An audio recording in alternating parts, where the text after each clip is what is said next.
Erretentzio zentroetako zifrak eskini ditu Zimat migratzaileak laguntzeko elkarteak eta gurean dagoen Hendaiako zentroan iaz 313 lagun izan ziren, bataz beste 31 egun pasa zituzten bertan. Arratsaldeon ikusentzuleok eta ongi etorri iparraldearen orenera. Gaurko saioa kanpoko magienia lurretatik agurtzen dugu gaur goizean ekintza simboliko bat egin dutelako laborantza lurren defentsan. Landatuak izanen dira hemen baratziki batzu, patata ere inen da, behaz ekintza honekin baditugu nunbait bi helburu, lehenik konkretuki landatuz erakusten dugu eremu hau okupatzen dugula, hor gira beti, badu 10 urte abiatua dela borroka hau, eta guk ez dugu amor eman nahi. Elbe sindikatuak lurtzaindia eta ostia kolektiboak antolatutako ekintzaren bidez, prozedura juridikoan agertutako argumentuen aintzinean erantzun bat eman nahi izan dute. Baliatuak izan diren argumentuak, guk ez ditugu onartzen, ez baitira onargarriak, hor badira hainbat faltsukeri, zozokeri, gezurra.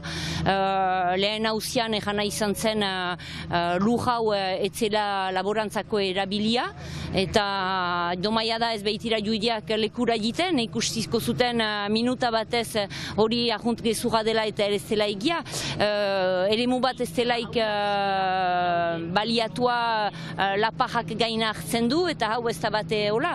Hemen bada pentsea hau baliatua da, badira ardiak, badira belajak eta sojoak egiten direnak udan. Beraz guk lehen argumentu hori jadanik ez dugu onartzen. Gero errantzuten agronomikoki eremunek ez zuela baliorik eta guk erraiten dugu alderantziz baduela balioa handia eta hemen landatuz ere batzikariak erakusten dugu, ez dela bakarrik pentsea egiten ahal, baina ere edozoineko izpen egiten ahal dela. Hain zuzen, juridikoki aukera izan ez gero, kasazio kortera joko dute laborantza lurren defendatzaileek. Buigi Mobile taldeak baimena du jada proiektua abiatu eta etxebizitzak eraikitzen hasteko.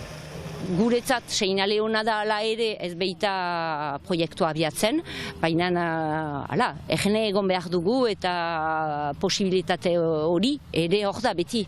Magieniaren defentsan ari direnek hitzordua finkatu dute maiatzaren 17irako. Orduan, goizeko 11etan manifestazioa egingo dute, kanpo eta itsasotik abiatuta eta bazkari partekatu baten ondotik lurretan bertan barazkiak landatuko dituzte lurraren aberastasuna agerian uzteko.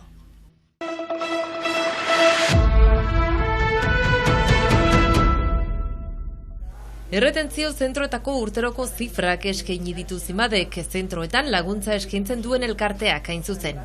Hendaiako erretentzio zentroan iaz 313 laguna txiki zituzten, bataz besteko egonaldia 31 egunekoa izan da, eta batez ere algeriarrak izan dira, jarraian marokoarrak eta tunisiarrak. Hendaiako erretentzio zentronetan soilik gizonezkoak egon daitezke 30 toki daude eta beti dago beteta. Bertatik pasa direnen herenak kanporatuak izan dira ostean. Zimadetik gogoratu dute erdia baino gehiago beraz aske utzi dituztela. Izan ere ez da delitu edo arau-hauste bat egiten dutenentzako zentroa. Dokumentu faltagatik hartzen dituzten lagunena baizik edota espetxeratu eta gero herrialdetik kanporatu bitartean sartzen dituztenak. Pertsona bat iristen denean erretentzio zentroetara usutan erraiten digute, baina ez dute zer egin eta gu behar dugu azaldu ez dela presondegi bat, baina ikusten dituztenean barnean presondegi bezalako bat da. Ezin dute atera, zentro hitza trampa da, presondegi tikiak dira. Duela 40 urte legeztatu zituzten Frantzian zentro hauek, astapenean bertan egon zitekeen denbora 7 egunekoa zela gogoratu dute. Orain ordea 210 egunera luzatzeko lege proposamena aurkeztu dute. Orain legalki dira 50 egun eta 7 hilabete arte luzatu nahi dute. Gure ustez hori ez du zentzurik ikusten dela xifretan eta analisiaetan luzaketa ez duela kanporatze tasa oberetzen. Bestalde, Zimadek erretentzio zentroetan ematen duen laguntza arriskuan dagoela ohartarazi dute. Bertatik kanporatu nahi dituztelako elkarte independenteak eta barne ministeritzaren esku dagoen migrazio bulegoa jarri. euren ordez. Proposamen bat hitz eginen dute senatuan maiatzan, nahi dituzte elkarteak kendu zentroetatik. Kontraesanko gara barne ministeretzatik ezin du erabaki alde batetik jendeak gakotzen dituela eta ber momentuan haien defentsa antolatu. Ez dugu sinesten hori gertatuko dela, beraz ulertzen dugu zen nahi duten egin, nahi dute gu isirarazi elkartean bozak isirarazi. Frantzian orotara 40.000 lagun izan ziren iaz erretentzio zentroetan.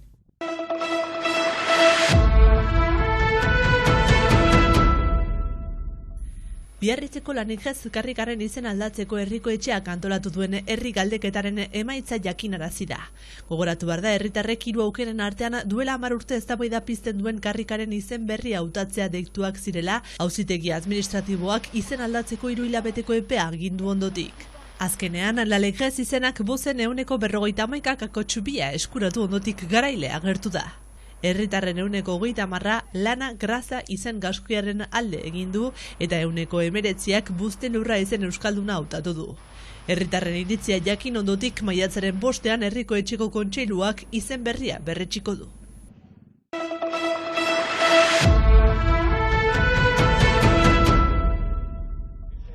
Ronnie Lynn Patterson, Texaseko jazz musikagile afroamerikarra Euskal Herrira etortzen den bakoitzean lehen gauza. Zagarua.